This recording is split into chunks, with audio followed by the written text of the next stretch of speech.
We're good? Hello, everyone. My name is Nicolas Sauvage, president of TDK Ventures. Today, it is a true honor to have Nancy Fond, founding and managing partner at DBL Partners, a legend in climate tech investing and double line investment concept. Nancy, thank you for your time. Thanks for inviting me. It's great to be here in person. With so many people around us. Yes, this is what we've been waiting for. Today, Jim talked about the lighthouse, which is really about making sure that CVCs know where to go and avoid the rocks along the way. We heard just in the session before about choppy waters, and I saw you smiling when Tim mentioned being patient. Maybe we start there. What's the importance of being patient, and how do you see it in terms of best practice, especially when we are going into these choppy waters? Well, again, thank you for inviting me, and it is such a wonderful tonic to be around people in real life and be able to talk to one another. And that's part of getting through times like these, is sharing experiences and finding optimism in what might be considered a gloomy period.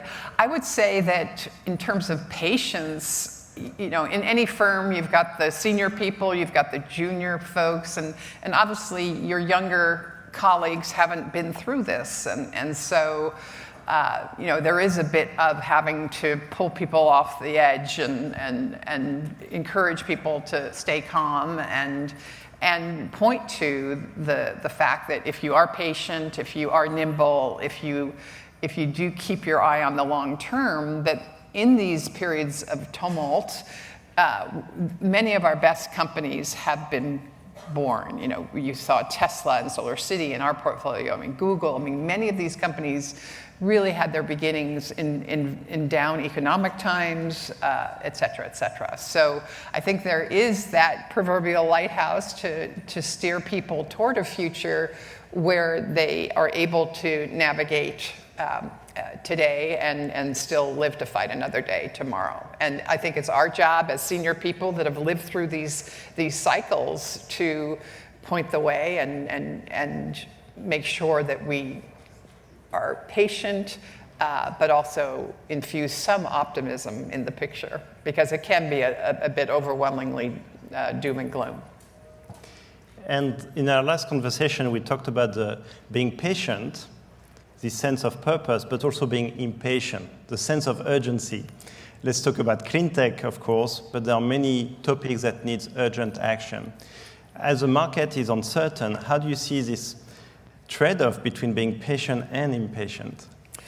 Well, that's the magic of this time, is that we do have to work on long-term corporate development and go through all the fits and starts that are traditional in venture capital. But at the same time, we have everyone knocking down the door, finally recognizing that we are in some, big trouble climate-wise. There are existential crises. This is music to our ears. We've been doing this for almost 20 years, and so to have that sense of urgency is something we've been hoping for a long time. And I do think that the explosion of capital into the sustainability field, from venture to project finance and beyond, and the huge commitment from corporate venture capital to be right at the table is one of those sources of optimism. And it does reflect that this downturn has a social and a generational change aspect to it that we didn't feel in say the dot-com demise or the 2008. So it's different. Let's double click on what's different, because there is a lot of things where people say, oh, it looks like, and then they give different years. But what's different this time compared to the past, in the 2 decades of your experience? Well, certainly what I just referenced, in 2008 and then in the dot-com crash around 2000, those were more economic cycles and troubles. We are obviously coming out of a global health pandemic. We we are immersed in a global conflict, military, economic, energy implications, implications across the board. And so the very fabric of our societies is involved in this crisis, and our personal lives. We've all been through quite an upheaval, and we're seeing it, whether it's at the gas pump or it's in the grocery aisle, the inflationary pressures. It's much more pervasive. And in that, your portfolio companies are affected in both negative and positive ways. Certainly, a pandemic would put a halt to some of the operations. We have a company called, there's a good example, Bellwether Coffee up in Berkeley, and it's making an electric roaster for coffee that can be at the point of sale in the cafe.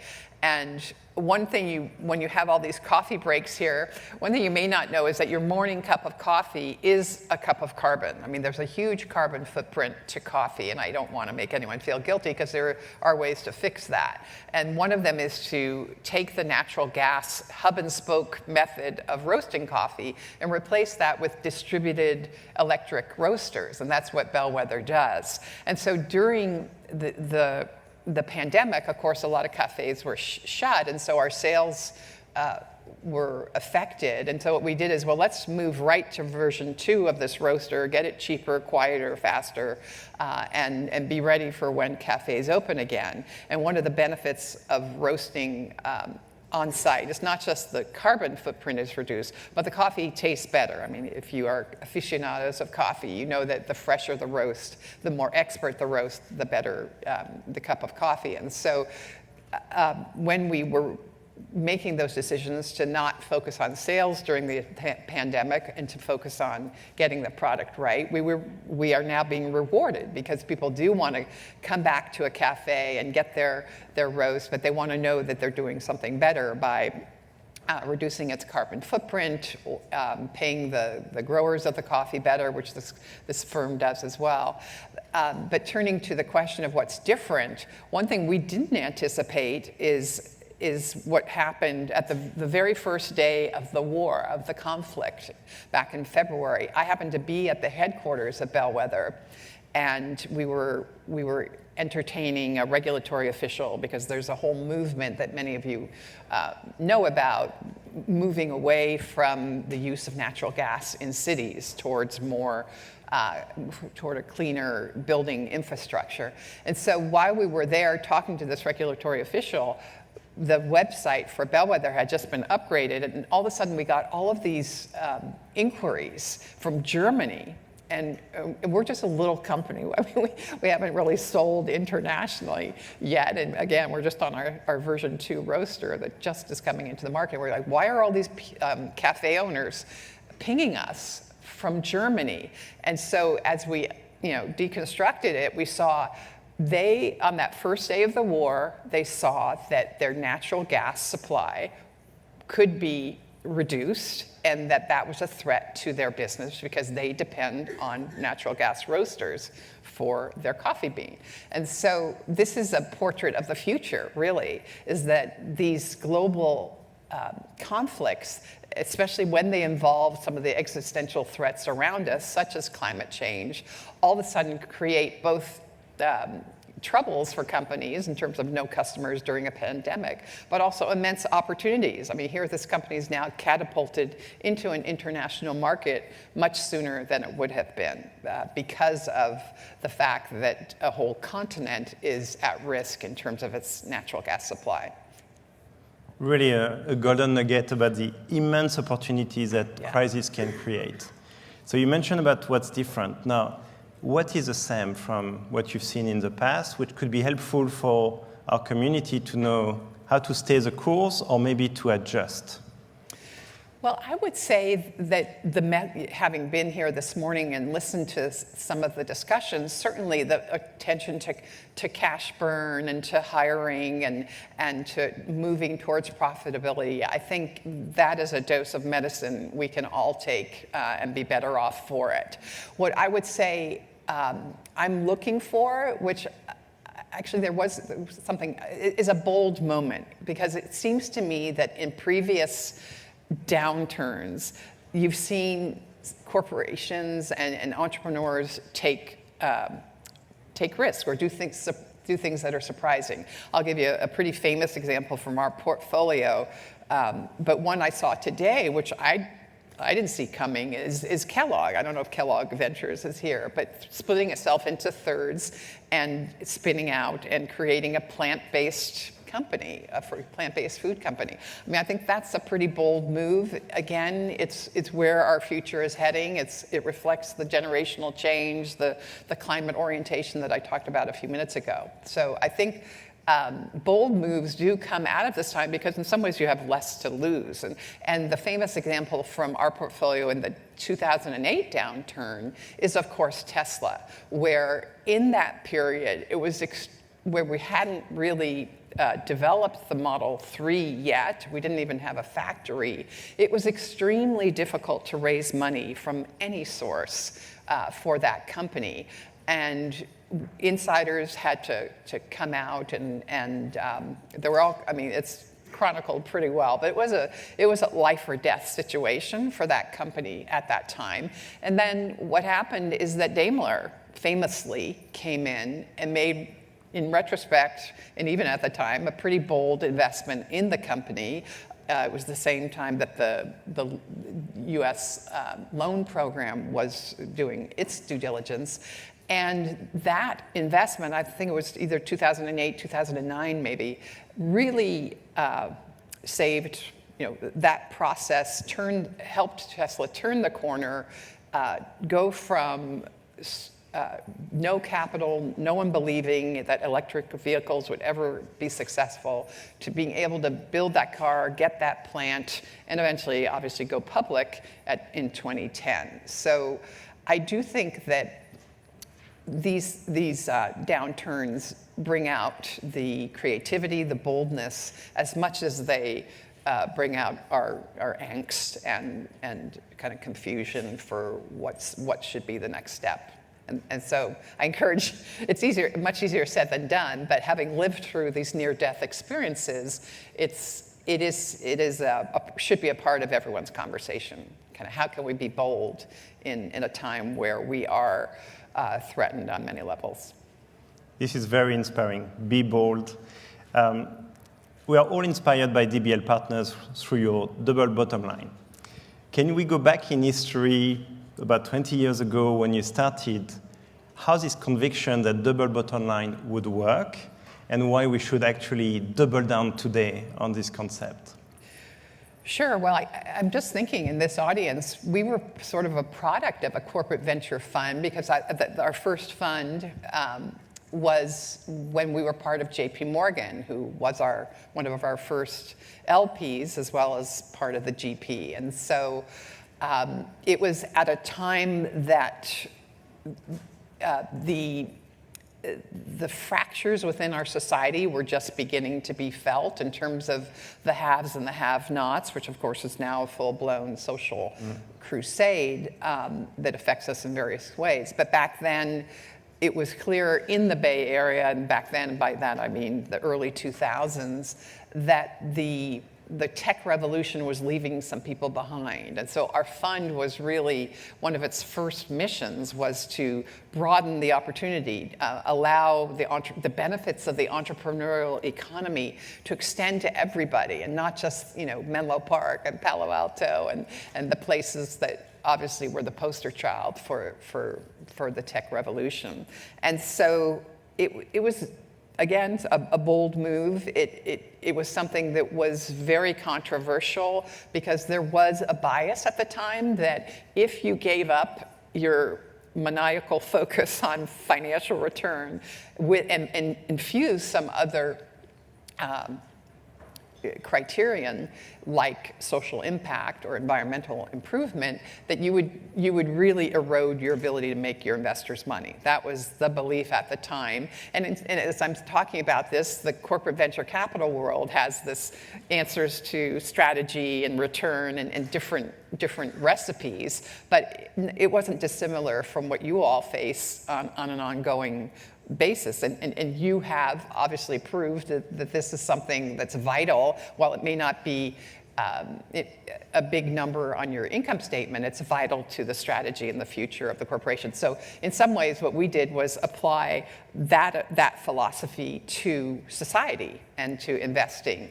And so we cobbled together our first fund. We really didn't see ourselves in any way, shape, or form as being the leaders of a movement. We were just trying to get Tesla from, save Solar City from bankruptcy, get Tesla some funding. I mean, Pandora was another one of our investments that almost had a law in Congress passed that would have put it out of business. I mean, it was like one thing after another. And so when we finally fixed all of that and looked up around us, we discovered that the world had changed and that many stakeholders wanted more than just financial return from their investments. They wanted to move society in a direction that they felt was more sustainable or more appropriate for future generations.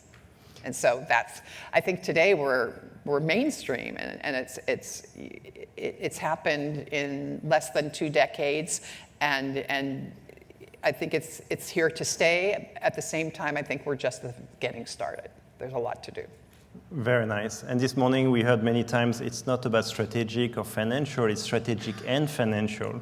Let's agree it should be strategic and financial and social value. Absolutely. And it's old hat in some ways to us now, because we started and there was so much resistance that we just, being contrarians, we said, okay, well, you guys are wrong and we're going to prove it. And so that was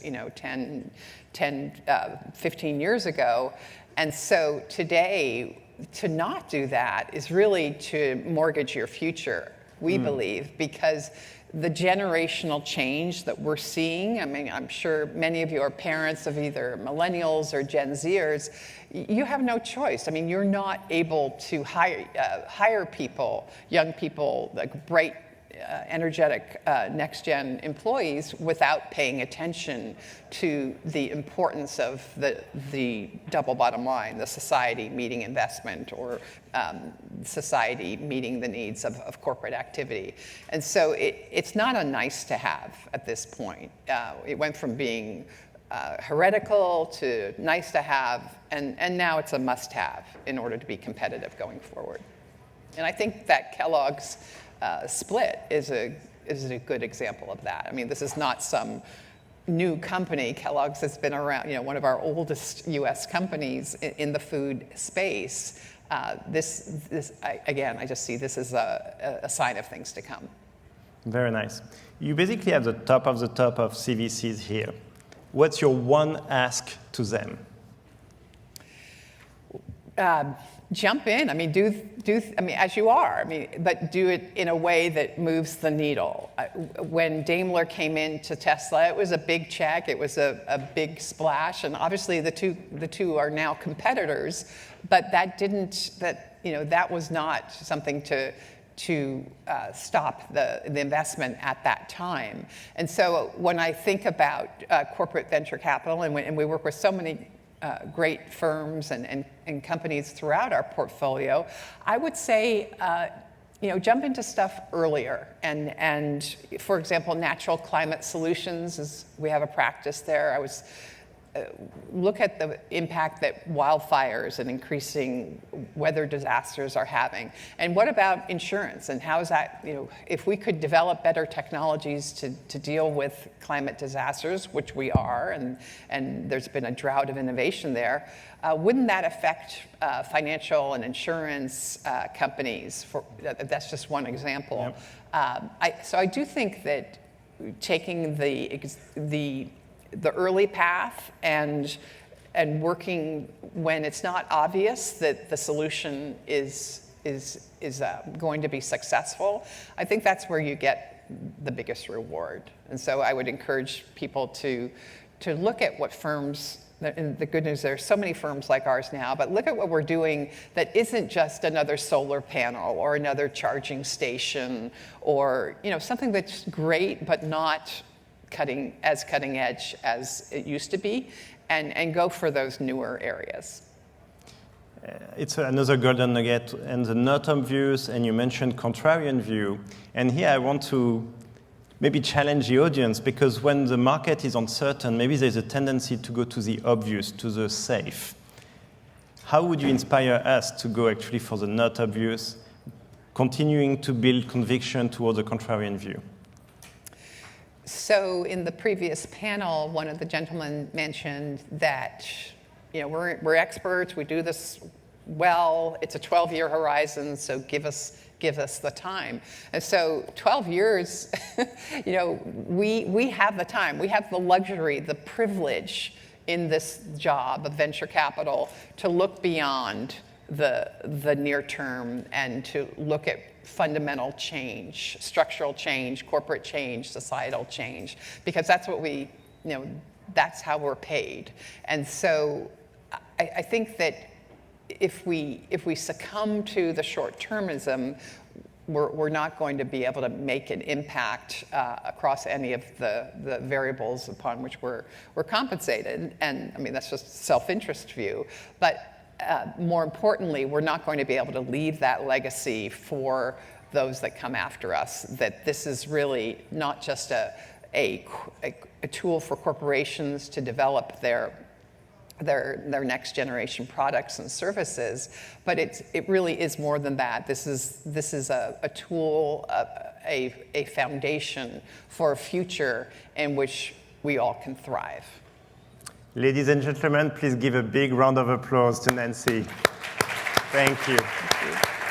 Thank you.